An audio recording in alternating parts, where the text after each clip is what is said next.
Hello to the pessimistic, optimistic, and everyone in between. My name is Connor Philippi. Welcome back to the Minnesotan Sports Podcast.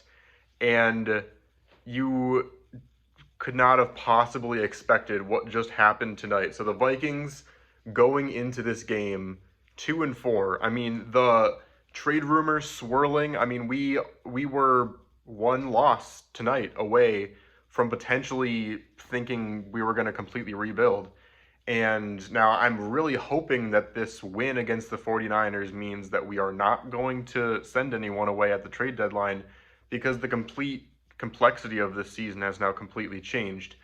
And the chemistry of this whole team might have just changed with this win.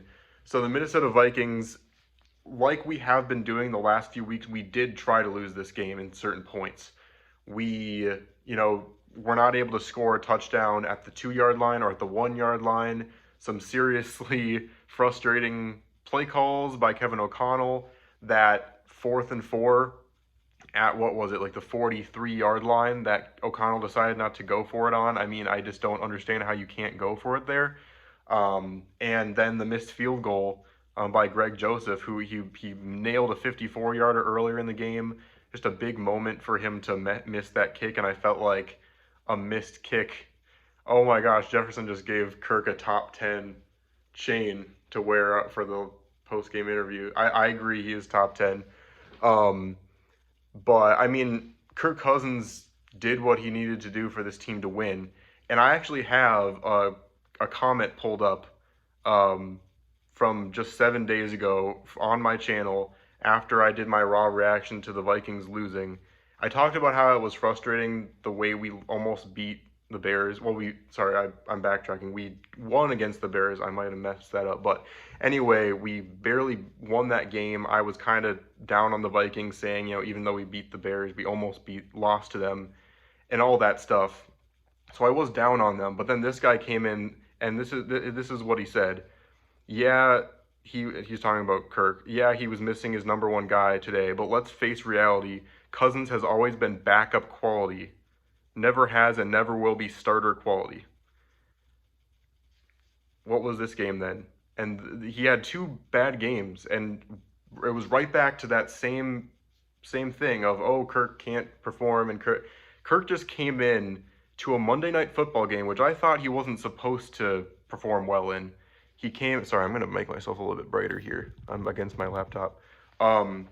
He came into a Monday Night Football game, which I thought he was supposed to perform badly in. He put up 300-plus yards, threw for 2 touchdowns, both to our young star in Jordan Addison, against one of the best, I'm just going to say the best defensive line in the league. Maybe it's the Eagles, but if it's not the best one, it's the second best one in the league.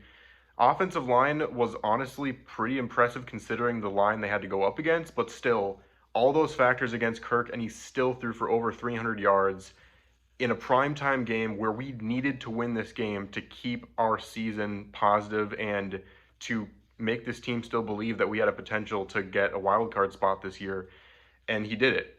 So, I mean, I don't know what else Kirk haters can say at this point.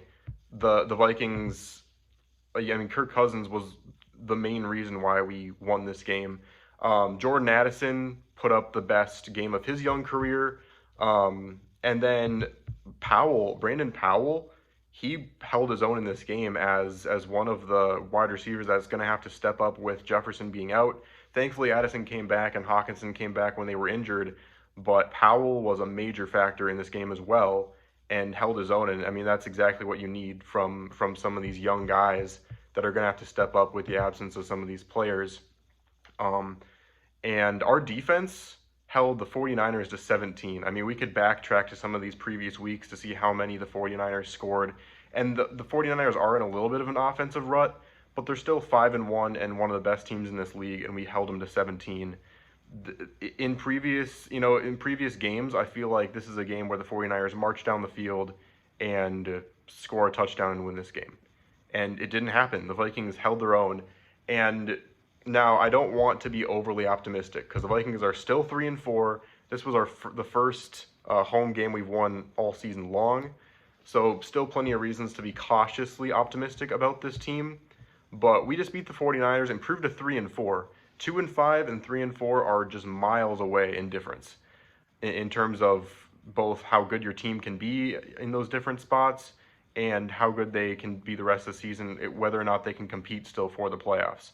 So we're now 3-4. It still puts us out of the playoff picture for now, but take a look at these teams we're playing next. We've got at the Packers, at the Falcons, at home against the Saints, at the Broncos, at home against the Bears, and then at the Raiders. That's 1, 2, 3, 4, 5, 6 games that are all very winnable. Even with the Vikings still, they've got their issues. They've got their inabilities to score in the red zone and all that stuff. They have to fix those things if they're going to continue to keep pounding. But we just won an incredibly impressive game against the 49ers. And now after this huge statement win, looking at some of these other losses where we just barely lost to the Chiefs after kind of a bogus call by the refs, we just barely, after such a frustrating way to lose, we almost beat the Chargers, lost against them. We were one Hail Mary throw away from beating the Eagles. And now those losses aren't just like we got lucky and still couldn't win. It was like yes, we're not playing our best football, but we're capable of running with these teams. And now you look at the standings, you look at all this stuff, and you're thinking, if we can just sneak into the playoffs, this team is at least capable of running with some of these teams and making these games interesting. So now we get to a point where if we'd lost this game, I would have been all for selling some players in the trade deadline. But now with the trade deadline coming up in 8 days, I don't want to get rid of any players here. I mean, I'm not saying I think we're all of a sudden this great team that's going to, make it to the Super Bowl or anything. But all of a sudden, we're one win away from being 500, and even if we win 4 of these 6 now down the stretch against some really bad teams, we find our way above 500. And obviously, the rest of the schedule will be tough. We play the Bengals, Lions twice, and Packers to finish out the season. But it's possible now. And if it's possible, you have to keep trying to win games. The tankers have no defense for the Vikings trying to tank after what we saw tonight. And it's crazy because we didn't play our best football in this game and we won against one of the best teams in the league. So it's crazy how football works.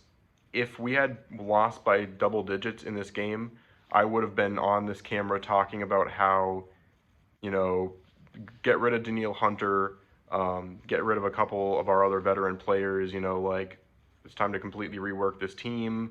And now, I mean, we got those 6 games. And then if we can be above 500 at that point, we get Jefferson back, hopefully at that point.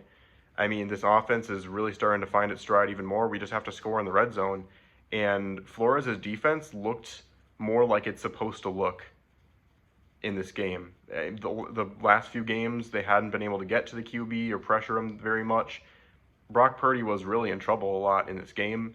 I mean, if his defense can continue to work that way, I mean, there's just a lot of reasons to be optimistic after this game, and it's crazy how the tide turns like that in the NFL. So on top of that, I'm tuning over now as it's the bottom of the 9th, and Houston's losing 11-4 in the ALCS. So if all goes well, they will be out, and Rangers are in the World Series. So for Minnesota sports fans across the board, it's a great night for us all. So thanks so much for watching this one. Let me know in the comments what you think.